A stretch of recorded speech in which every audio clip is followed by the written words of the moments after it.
It is my privilege to introduce our esteemed speaker, Shirin Sinnar, a distinguished member of the Stanford Law faculty and a leading voice in the realm of civil rights and national security law. With a focus on the legal treatment of political violence and hate crimes, Shirin's scholarship offers invaluable insights into the challenges facing our society today. As a recipient of the inaugural Mike Lewis Prize for National Security Law Scholarship and a member of the newly created California Commission on the State of Hate, Shirin is at the forefront of efforts to combat hate crimes and promote inclusivity in our communities. Her expertise extends beyond academia, as evidenced by her testimony before the U.S. House of Representatives Judiciary Subcommittee on Anti-Asian Hate Violence. Shirin's commitment to protecting individual rights and democratic values is truly commendable. This afternoon, Shirin will share her perspectives on the future of Muslims in America and the road ahead. Please join me in welcoming Shirin Sinnar. Thank you very much. It's really hard to follow Niall, but I'm thrilled to be here and just really proud, especially of all the young people in the room, for organizing this event and for all that you are all doing in your everyday lives. So I'm going to speak for just a few minutes on Muslim civil rights in America, and then I'll just end with a couple of words on what my faith means to me personally.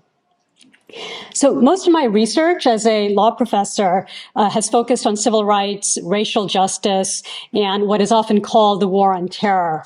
And I started working on these issues while I was a law student in the years right after 9/11, and then became a civil rights lawyer, where I worked on employment discrimination and hate crimes and racial profiling affecting Muslim, Arab, South Asian, Sikh, and other immigrant communities in that time. And, unfortunately, the U.S. government took a really broad and what we call a racialized view of what the threat was after 9/11. And in many respects treated Muslim communities as a whole, whether at home or abroad, as threatening, as suspicious, as dangerous. And in the years since, we saw many human rights violations committed by our own government in ways that were deeply against our own values, the values that we profess to uphold in terms of human rights, democracy, transparency, accountability, all of these values that we say are fundamental.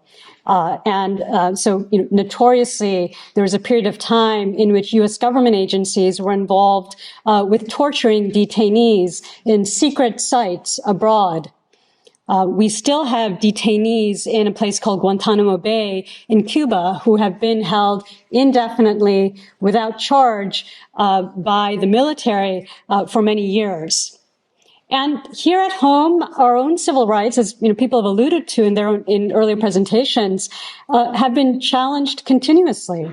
So one of the issues that I worked on as a civil rights lawyer was the problem of terrorist watch lists, which are these watch lists that are used and result in thousands of mostly Muslims in the U.S. getting stopped every time they travel, or when they're at an airport, when they're crossing a border, even in other contexts entirely.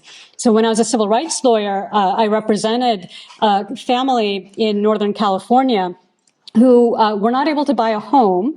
They were denied a home loan and ended up finding out that their credit report linked the man's name with Saddam Hussein, who was, I know years have passed, so let me just share who that was for those of you who don't know, but he was the dictator and leader of Iraq for some time.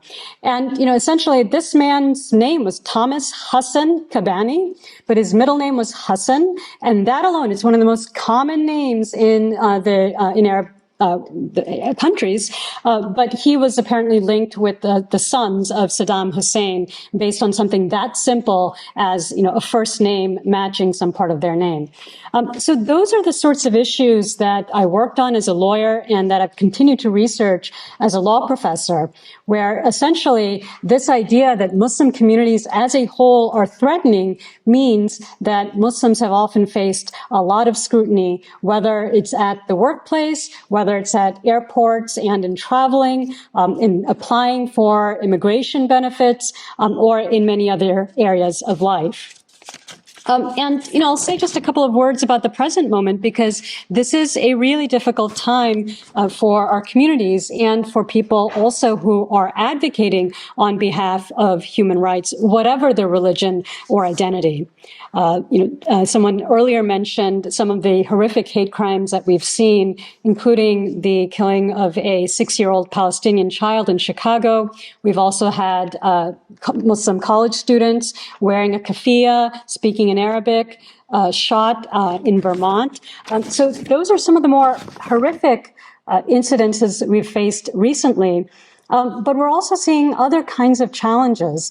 And while as a country, we really believe in this value of free speech, right? So if you study the Constitution, it's the First Amendment is what protects our right to speak out. And yet we are also seeing that many people, simply because they want to speak out against what is happening in Gaza and the starvation that's taking place and the mass atrocities there, are finding that they can't. So whether it's at school, whether it's in the workplace, I see this on our own college campuses, there is a lot of suppression of advocacy that's taking place. And it's related, but it's not the same as Islamophobia, but it is sometimes related to Islamophobia in the sense that when you stereotype a group of people as in any way, but in this case as being violent or dangerous or threatening, then you often see the actions of that group more generally, or even advocacy on their behalf, as somehow suspicious or threatening or disruptive. And so we see that a lot. And as Muslims, we believe in speaking out against injustice for any community. And so it is part of our moral and human obligation to speak out when we see anti-Semitism as well, which we are seeing a lot of in this time. And it is not because we do it for any reason other than it is our own set of values that require us to speak out in favor of the dignity of every human being and of the importance of treating people as individuals, not as representatives of anybody else or as simply members of some larger community. So I want to wrap up quickly, but I just would like to make a couple of more points. And one is, when we think about civil rights of all people and what that means, we also need to be thinking at this moment about our democracy as a whole. Because we as a country are really in a perilous moment where there are lots of threats to our democracy. And increasingly, we see a lot of normalized rhetoric that is plainly racist against Muslims, against immigrants, against others. We see threats to democracy on the horizon. We've got one leading presidential candidate who has spoken about becoming a dictator on day one. We are facing lots of threats to the very things that make us a nation. So if we think about what do we actually want to stand for, what do we really believe in? We believe in multiracial democracy. We believe in coexistence of different kinds of people. We believe as a nation in settling our differences through peaceful political processes and not through violence. We believe in being able to criticize our government and debate with each other about what we think is right and wrong. And these are values we say are fundamental, but all of this is potentially coming under assault. And so it's our responsibility, no matter what identity you subscribe to uphold and reaffirm constantly those values. I will close with a final note, which is just sort of where Islam shapes me. And again, for me, it's at the most fundamental level, it's not about rules and regulations. It's about kind of our core ethical values. And so I will share one verse from the Quran that resonates with me, which is, "You who believe, uphold justice and bear witness to God, even if it is against yourselves, your parents, or your close relatives. And whether the person is rich or poor, God can best take care of both."